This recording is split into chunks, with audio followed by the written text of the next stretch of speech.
or committee appointed by it. Whether the court can give directions for road safety that essentially belong to the executive or legislature decision.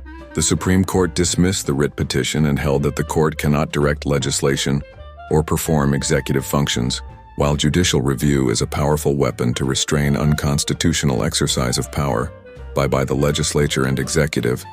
The only check on the court's own exercise of power is the self-imposed discipline of judicial restraint. The court must not embarrass the administrative authorities and must realize that administrative authorities have expertise in the field, not occupy a buffer zone unoccupied by the legislature or of administration, while the court does not. 1. The court can executive which is detrimental to the public interest, but each case has to be cautioned that public interest litigation is a weapon to be used with great care and circumspection, examined on its own facts. Though the C Court and that frivolous PILs flood the dockets of most superior courts' reasoning, the court observed that public interest litigation was conceived and created as a judicial tool by the courts in India to help the poor, weaker, and oppressed sections of society who could not approach the court due to their poverty. However, over the years, public interest litigation has grown and become something strange and bizarre, that those who had created it probably would be shocked to know what it has become. The court noted that the judiciary cannot solve all the problems of the people, despite its best intentions, and that the view that the judiciary can run the government and can solve all the problems of the people is fallacious and unconstitutional.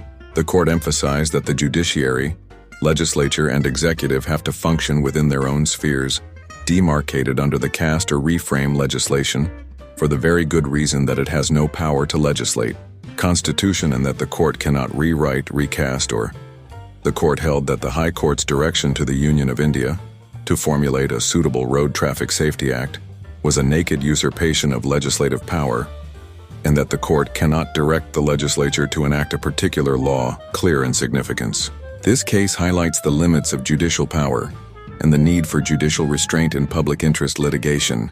The court cautioned that the judiciary cannot solve all the problems of the people, and that the view that the judiciary can run the government and can solve all the problems of the people is fallacious and unconstitutional.